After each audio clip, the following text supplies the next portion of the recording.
حکیم یعقوب نے کی جہاں دیدہ نظر نے لمحے بھر میں ہماری کلائیوں پر پڑے ہتھکڑیوں کے سیاہ نشان دیکھ لیے اور وہ گھبرا کر بولا، تم کون ہو؟ تم کیا جیل سے بھاگ کر آئے ہو؟ بخت خان کے جسم میں تناؤ سا پیدا ہوا، جیسے وہ حکیم یعقوب کو شور مچانے سے پہلے ہی دبوچ کر اس کا منہ بند کر دینے کا ارادہ کر بیٹھا ہو، مگر میں نے دھیرے سے بخت خان کا ہاتھ دبا کر اسے تحمل قائم رکھنے کا اشارہ کیا۔ اگر آپ اجازت دیں تو ہم اندر بیٹھ کر بات کریں۔ میرے ساتھی کی حالت ٹھیک نہیں ہے، اسے گہری چوٹ لگی ہے اور پہلے ہی کافی خون ضائع ہو چکا ہے۔ حکیم کے اندر کی حکمت نے جوش مارا اور وہ بخت خان کا زخم دیکھ کر پل بھر کے لیے اپنی فکر اور اندیشے بھلا بیٹھا۔ ٹھیک ہے، اندر آ جاؤ۔ گھر کے چھوٹے سے صحن میں پیپل کا ایک پیڑ اور سامنے کھلا برآمدہ تھا جہاں قطار میں 3 کمروں کے دروازے کھلتے تھے۔ حکیم نے اپنی بیٹھک میں ہمیں بٹھایا اور جلدی سے بخت خان کے زخم کو کھول کر دیکھا اور چند دواؤں کا لیپ الماری سے نکال کر بخت خان کی تازہ پٹی کر دی۔ زخم بہت گہرا ہے اور میرے پاس زیادہ دوائیں نہیں ہیں، پٹی روزانہ بدلنی ہوگی، مگر میں نے اپنا مطب بہت پہلے بند کر دیا تھا، اب میں حکمت نہیں کرتا۔ بخت خان کو میں نے ایک جانب پڑے پرانے صوفے پر لٹا دیا۔ حکیم اب بھی ہمیں مشکوک نظروں سے دیکھ رہا تھا۔ تم نے بتایا نہیں کون ہو تم، اور اس نافجار اسلم کو کیسے جانتے ہو؟ وہ ہم اسلم کے جیل کے ساتھی ہیں، قانون کی نظر میں مجرم ہیں، ہمیں کچھ روز کے لیے پناہ چاہیے۔ میں آپ کو کبھی زحمت نہ دیتا اگر بخت خان کی حالت اتنی خراب نہیں ہوتی۔ اس کی طبیعت ذرا سنبھلتے ہی ہم یہاں سے روانہ ہو جائیں گے۔ حکیم یعقوب نے ایک لمبا سا سانس لیا۔ مطلب میرا شک صحیح تھا، تم دونوں جیل توڑ کر آئے ہو۔ میں چپ رہا۔ حکیم کے چہرے پر خوف سے زیادہ پیشمانی کی پرچھائیاں تھیں۔ تمہیں تانگے والے نے دیکھ لیا ہے۔ یہ گاؤں اتنا بڑا نہیں ہے جہاں لوگ چہرے جلدی بھول جائیں۔ جلد یا بدیر یہ بات پھیل جائے گی۔ میں نے بخت خان کی طرف دیکھا جو آنکھیں بند کر کے لیٹا لمبے لمبے سانس لے رہا تھا۔ ہم بات پھیلنے سے پہلے ہی یہاں سے بہت دور جا چکے ہوں گے۔ اب بس اسلم اور اپنے رشتہ دار کی خاطر 2-4 دن ہمیں یہاں پناہ دے دیں۔ حکیم یعقوب کچھ دیر تک ہم دونوں کی طرف سوچ بھری نظروں سے دیکھتا رہا اور پھر ایک گہری سانس لے کر بولا، میں تم لوگوں کے لیے کچھ کھانے پینے کا انتظام کرتا ہوں، تب تک تم بھی کچھ آرام کر لو۔ حکیم بیٹھک سے باہر جانے لگا، تبھی بخت خان نے پیچھے سے آواز دے کر رکا۔ بخت خان کی آنکھیں ابھی تک بند تھیں۔ حکیم صاحب، گھر میں اور کون کون ہے ادھر؟ حکیم چونکا، کوئی نہیں، میں تو اب تو اکیلا رہتا ہوں، بیوی اللہ کو پیاری ہو چکی ہے، بال بچے اپنے اپنے گھروں کے ہو چکے ہیں۔ بخت خان نے آنکھیں کھولیں۔ گھر میں کوئی ہتھیار ہے؟ کوئی تمنچا وغیرہ، رائفل، 2 نالی ٹائپ چیز پڑا ہے؟ حکیم پریشانی سے بولا، ہاں، پرانے وقتوں کا ایک ریوالور پڑا ہے اور چند گولیاں جنہیں چلانے کی کبھی ضرورت پیش نہیں آئی، مگر تم کیوں پوچھ رہے ہو؟ بخت خان کا جواب ہمیشہ کی طرح مختصر تھا، ضرورت پڑ سکتا ہے حکیم صاحب، تم تمنچا ہمارے حوالے کر دو۔ حکیم کچھ ہچکچایا، مگر پھر بنا کچھ کہے اس نے بیٹھک کے اندرونی دیوار میں بنی ایک پرانی لکڑی کی الماری کا تالا کھولا اور اندر سے کچھ ٹٹول کر ایک پوٹلی سی باہر نکالی۔ کپڑے کی پوٹلی میں ایک پرانا امریکن ساختہ کولٹ ریوالور اور قریباً 30-35 گولیاں بندھی ہوئی تھیں۔ بخت خان نے کسی ماہر نشانے باز کی طرح ریوالور کی چرخی گھما کر اسے 5-6 مرتبہ جانچا اور پھر ریوالور کی پرکھی میں 6 گولیاں بھر لیں اور میری طرف دیکھ کر بولا، عبداللہ خانہ، تم نے کبھی پستول چلایا ہے؟ نہیں، کبھی ضرورت ہی نہیں پڑی، اور جو 2 گولیاں میرے کھاتے میں FIR میں درج ہیں وہ بھی کسی اور کے ہاتھ سے چلی تھی۔ بخت خان نے اطمینان سے کہا، کوئی بات نہیں، ہم تم کو سکھا دے گا۔ اسی لمحے حکیم سلور کی ایک چینک میں ابلتی چائے، گرم پراٹھے اور ہاف فرائی انڈوں کا ناشتہ لیے کمرے میں داخل ہوا، اور پل بھر میں ہی میں اور بخت خان زمانے کی ہر فکر بھلا کر ناشتے میں ایسے مگن ہوئے جیسے ہم جیل سے بھاگے قیدی نہ ہوں، حکیم یعقوب کے گھر دعوت پر آئے کوئی مہمان ہوں۔ شاید دنیا میں انسان کی سب سے بڑی تحریک اور سب سے بڑی مجبوری دونوں ہی اس کا ایک لفظ میں پوشیدہ ہیں، بھوک۔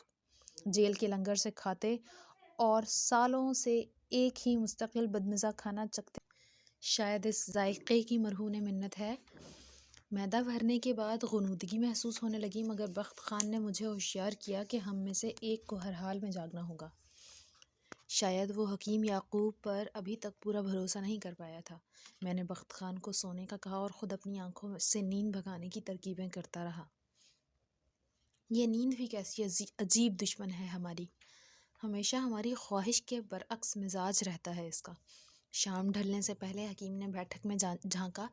مجھے گھر سے باہر جانا ہوگا، کچھ راشن وغیرہ لینا ہے اور باہر کی خبر بھی رکھنی ہے۔ میں آج پورا دن گھر سے نہیں نکلا، یہ گلی محلے کے لیے خلاف معمول بات ہے۔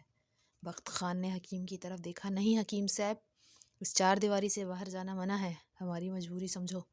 حکیم نے پریشانی سے میری طرف دیکھا۔ اس طرح تو لوگوں کو مزید شک ہو جائے گا کہ اور گھر میں روزمرہ کی اشیاء کی بھی ضرورت ہے۔ میں روز شام کو اسی وقت سودا سلف لینے گھر سے باہر جاتا ہوں، کچھ پرانے دوستوں سے گپ شپ بھی ہو جاتی ہے۔ میں نہیں گیا تو وہ یہاں آ جائیں گے۔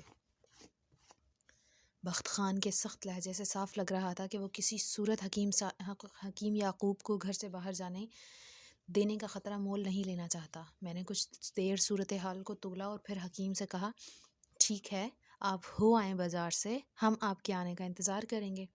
بخت خان نے پریشانی سے پہلو بدلا مگر میرے فیصلے کا اعلان سن کر چپ رہا۔ حکیم کے جانے کے بعد کچھ دیر کمرے میں خاموشی طاری رہی، صرف دیوار پر لگے پرانے گھڑیال کی ٹک ٹک اور کہیں دور کھیتوں میں چلتی پنچکیوں کی کوک کی آواز ماحول میں گونجتی رہی۔ جب حکیم یعقوب کو گھر سے نکلے 2 گھنٹے بھی سے اوپر ہونے کو آئے تو بخت خان نے بے چینی سے پہلو بدلا۔ تم نے اس کو اجازت دے کر غلطی کیا عبداللہ خانہ، کیا لگتا ہے پولیس کو لے کر ہی واپس لوٹے گا؟ شک کا ناگ تو میرے ذہن میں بھی کلبلانے لگا تھا۔ ٹھیک اسی لمحے صحن کے دروازے کے باہر بہت سے لوگوں کی تیز آوازیں اور بھگدڑ جیسا شور مچا۔ بخت خان نے تڑپ کر ریوالور نکالا اور غیر ارادی طور پر اپنی بھری ہوئی گولیاں دوبارہ چکیں اور میری طرف یوں دیکھا جیسے کہہ رہا ہو، میں نے کہا تھا نا کہ ایک اجنبی پر اتنا بھروسہ ٹھیک نہیں۔ بخت خان نے لپک کر کمرے کے صحن میں نکلنے والی کھڑکی کھولی اور باہر صحن کے دروازے پر اپنا نشانہ جما دیا۔ تم پچھلے دروازے سے نکل جاؤ عبداللہ، ہم ان کو ادھر ہی روکتا ہے۔ آوازیں صحن کے دروازے کے باہر پہنچ چکی تھیں اور کسی نے زور زور سے صحن کا دروازہ پیٹنا شروع کر دیا، جس سے حکیم کے جانے کے بعد اندر سے بند کر چکا تھا۔ نہیں، اگر جائیں گے تو ہم دونوں جائیں گے، ضد مت کرو، ہم زیادہ تیز بھاگ نہیں سکتا، دونوں مارا جائے گا۔ میں نے بخت خان کی سنی انسنی کر دی، تم یہیں بیٹھو، میں باہر دیکھتا ہوں۔ میں بخت خان کا جواب سنے بغیر صحن میں نکل آیا۔ باہر والوں کی بے چینی بڑھتی جا رہی تھی۔ میں نے پلٹ کر کھڑکی کی اوٹ میں چھپے بخت خان کو دیکھا، جس نے ریوالور کی لبلبی پر اپنی انگلی کا دباؤ بڑھا رکھا تھا اور اب اس کے ہتھیار کا کھٹکا ہوا۔ میں بلند صرف ایک ہلکی سی جنبش کا منتظر تھا۔ میں نے دروازے کے قریب پہنچ کر اپنے حواس یکتا کیے۔ کون ہے؟ باہر سے کسی کے دیہاتی میں لہجے میں بولنے کی آواز سنائی دی۔ وہ طبی حکیم صاحب گھر پر ہیں، ہم مریض لے کر آئے ہیں۔ میں نے چند لمحے باہر ابھرنے والی سرگوشیوں کا جائزہ لیا اور پھر ایک جھٹکے سے دروازہ کھول دیا۔ باہر چند دیہاتی ایک چارپائی پر کسی مریض کو ڈالے پریشان کھڑے تھے۔ میں نے ایک گہرا سانس لیا۔ حکیم صاحب تو بازار گئے ہیں اور ہم ان کے مہمان ہیں۔ اتنے میں پیچھے کہیں سے حکیم یعقوب کی آواز آئی، اوئے سلامے، تو پھر اسے اٹھا لایا؟ کتنی بار کہا ہے میں نے کہ اپنے مریض کو شہر لے جا، یہاں اس کا علاج ممکن نہیں ہے۔ حکیم مجھے دروازے پر کھڑے دیکھ کر صورتحال سمجھ چکا تھا۔ تبھی اس نے چھوٹتے ہی مجھ سے کہا، اور ہاں احمد بیٹا، میں نے بازار میں تانگے والے سے کہہ دیا ہے، ابھی تانگا آتا ہی ہوگا، تم لوگ تیاری کر لو، رات والی گاڑی کی ٹکٹ کروا دی ہے میں نے۔ حکیم نے ایک تیر سے 2 شکار کیے۔ مریض کے رشتہ داروں کے سامنے اس نے یہ ظاہر کر دیا کہ ہم جو بھی تھے کچھ دیر میں وہاں سے رخصت ہونے والے تھے۔ مریض کو اس نے وہیں دروازے پر کھڑے کھڑے ایک پڑیا کھلائی اور ان 2 لوگوں کو رخصت کر دیا، کیونکہ وہ اپنے مہمانوں کو لے کر اسٹیشن روانہ ہونے کا عندیہ پہلے ہی دے چکا تھا۔ یہی اس کے پرکھنے کی نشانی تھی، کیونکہ مریض کے ورثاء کے ذریعے یہ بات چھوٹے سے گاؤں میں جلد پھیل جانی تھی کہ حکیم کے مہمان رخصت ہو رہے ہیں۔ میں نے اندر جا کر بخت خان کو سب ٹھیک کا اشارہ کیا تو اس کے تنے ہوئے اعصاب بھی معمول پر آ گئے۔ حکیم نے اندر آ کر ہمیں بتایا کہ جیل ٹوٹنے کی خبر ریڈیو کے ذریعے گاؤں کے بازار میں پھیل چکی ہے اور طرح طرح کی چیم گوئیاں ہو رہی ہیں۔ جلدی ابدیر پولیس اس علاقے کو چھاننے کے لیے یہاں آتی ہی ہوگی، اس سے پہلے کہ گاؤں والوں کے سامنے ہمارا عام مہمانوں کی طرح حکیم کے گھر سے رخصت ہونا ضروری تھا، تاکہ پولیس اگر کسی سے پوچھ گچھ بھی کرے تو کسی کو شک نہ ہو۔ حکیم یعقوب کے منصوبے کے مطابق کوئی دوسرا تانگا والا ہمیں رات 8 بجے لینے آ گیا اور حکیم ہمارے ساتھ ہی ریلوے اسٹیشن کے لیے گھر سے نکل پڑا، جیسے کوئی اپنے کسی عزیز مہمان کو ٹرین چڑھانے جاتا ہے۔ ہم نے اپنے چہرے ممکنہ حد تک چھپائے رکھے۔ بخت خان کو تو ویسے بھی بیماری کے بہانے منہ لپیٹے تانگے کی پچھلی سیٹ پر ڈھلک رہا تھا اور میں اسے سنبھالنے کے بہانے اس پر جھکا بیٹھا رہا۔ اسٹیشن کے پلیٹ فارم پر بھی ہم نے ایک اندھیرے گوشے میں بچھا لکڑی کا سال خوردہ بینچ تلاش کیا۔ ٹرین چند لمحے کے لیے پلیٹ فارم پر رکی، تب تک حکیم یعقوب ہمیں انہی فرضی ناموں سے 2 ٹکٹ خرید چکا تھا۔ ہم دونوں دور ٹکٹ گھر کی کھڑکی سے جھانکتے ٹکٹ بابو کی نظروں کے سامنے سوار تو ہوئے مگر خاموشی سے۔ دوسری طرف اندھیری پٹڑیوں پر اتر کر لمبے راستے سے اسٹیشن کے احاطے سے باہر نکل آئے، جہاں دور اندھیرے میں حکیم یعقوب ہمارا انتظار کر رہا تھا۔ ہم نے وہیں کھیتوں سے باہر رات کے پوری طرح بھیگ جانے کا انتظار کیا اور پھر چپ چاپ خاموش پگڈنڈیوں پر چلتے کھیتوں کے راستے حکیم کے گھر کے عقب تک پہنچ گئے، جہاں بیٹھک کا دروازہ پچھلی طرف کھلتا تھا اور جسے حکیم نے پہلے ہی کھلا چھوڑا رکھا تھا۔ گھر میں داخل ہونے تک بخت خان کا بخار اتنی مشقت کے بعد پھر سے پوری طرح تازہ ہو چکا تھا۔ حکیم نے جلدی سے بخت خان کے لیے کوئی یخنی سی بنائی اور دوا دے کر بخت خان کو آرام کرنے کا کہا۔ بخت خان نے غور سے حکیم کی طرف دیکھا۔ تم اچھا آدمی ہے حکیم صاحب، ہم کو معاف کر دو، تم پر شک کیا۔ حکیم نے مسکرا کر بات ٹال دی۔ جاڑا آنے کو تھا، لہٰذا گاؤں کی رات خنک ہو چکی تھی۔ میں وہیں زمین پر دیوار کے ساتھ ٹیک لگائے بیٹھا رہا جہاں حکیم نے میرا بستر ڈال رکھا تھا۔ بخت خان جلد ہی سو گیا۔ حکیم نے کمرے میں جھانکا، ابھی تک جاگ رہے ہو؟ سو جاؤ، تم نے بھی بڑی بے آرامی کاٹی ہے۔ میں نے حکیم کی طرف دیکھا۔ آپ آرام کریں، میرے مقدر میں شاید ابھی آرام ہے ہی نہیں، اور ہماری وجہ سے آپ کو زحمت اٹھانا پڑ رہی ہے، میں اس کے لیے بہت شرمندہ ہوں۔ حکیم کی آنکھوں میں کئی سوال تھے۔ ایک بات پوچھوں؟ تم اپنی بول چال اور چہرے سے بھی قاتل تو نہیں لگتے؟ میرا مطلب ہے آج بازار میں ہر طرف یہی بحث چل رہی تھی کہ جیل سے 5 قاتل بھاگے ہیں جیل توڑ کر، چھٹا وہیں مارا گیا۔ کیا واقعی تمہارے ہاتھوں کوئی بندہ مارا گیا تھا؟ میں نے حکیم یعقوب کو اس بھیانک رات کی ساری روادات منوان سنا دی۔ حکیم چپ چاپ سنتا رہا۔ جب میں نے تمہیں پہلی مرتبہ دیکھا تھا نا، تبھی مجھے ایسا لگا کہ تم ایسا جرم نہیں کر سکتے۔ تقدیر بھی کیسے کیسے تماشے دکھاتی ہے۔ میں نے تم لوگوں کو یہاں سے جانے کا یہ سارا ڈرامہ اسی لیے کیا کیونکہ میں جانتا ہوں کہ آنے والے دن تم دونوں کے لیے بہت سخت ہوں گے۔ پولیس مفرور کا پیچھا قبر تک نہیں چھوڑتی۔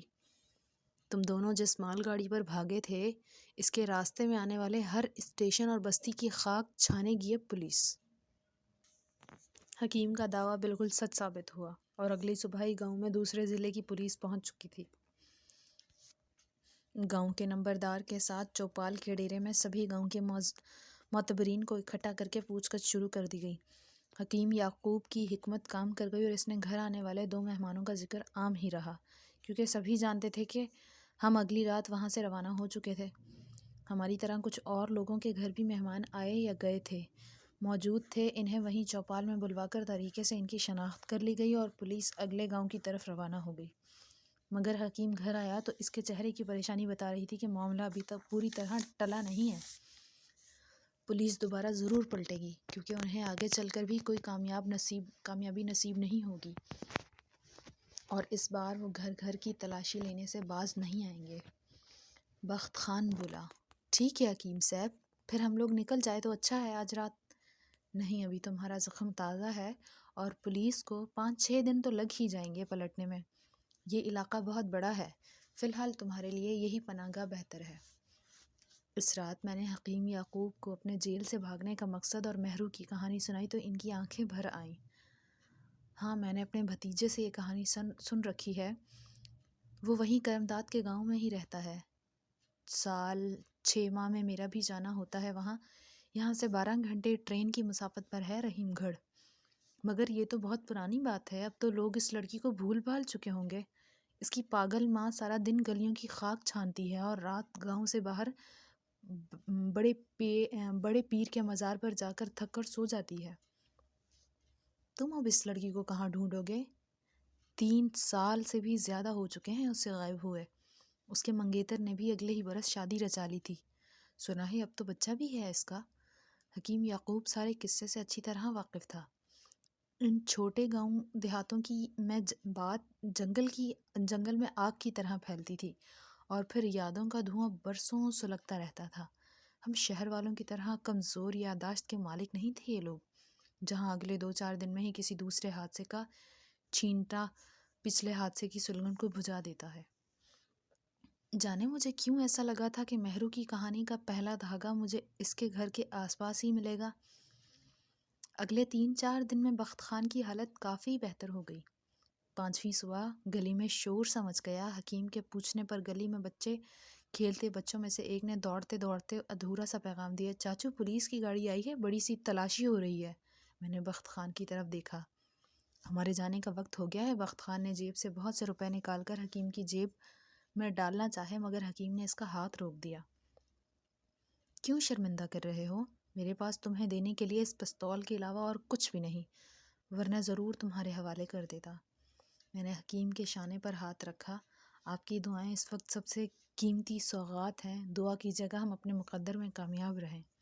حکیم سے گلے مل کر ہم پچھلے دروازے سے کھیتوں میں نکل آئے اور دور کہیں سے پولیس کے بڑے ٹرک کی آواز سنائی دے رہی تھی۔ حکیم نے ہمیں گاؤں سے نکلنے کا راستہ ازبر کروا دیا تھا۔ ہم شام تک بنا رکے کھیتوں کے اندر ہی اندر چلتے رہے اور ہم نے آبادیوں میں داخل ہونے سے ہی پرہیز کیا۔ رات بھی ایسے ہی کسی ویرانے میں رکے بغیر گزار دی اور اگلی صبح کسی قصبے کے ایک چھوٹے سے پلیٹ فارم پر رکی گاڑی میں ہم دونوں الگ الگ رحیم گڑھ کے 2 ٹکٹ لے کر مختلف ڈبوں میں سوار ہو گئے۔ ٹرین تیزی سے دوڑتی اور چھوٹے اسٹیشنوں پر بنا رکے آگے بڑھتی رہی۔ مجھے ایک عجیب سا احساس ہوا۔ جب ہم چھپنا چاہیں تو یہ پوری دنیا ہی چھوٹی پڑ جاتی ہے۔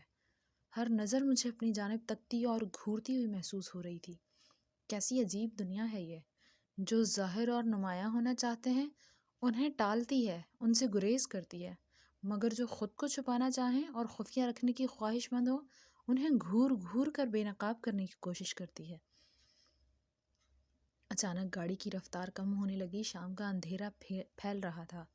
تبھی گاڑی رکتے ہی چند پولیس والے ڈبے میں چڑھ آئے۔ ان میں سے ایک کی نظر مجھ پر پڑی۔ میں باقی لوگوں سے ذرا پرے ایک برتھ پر سوئے بزرگ کے قریب بیٹھا ہوا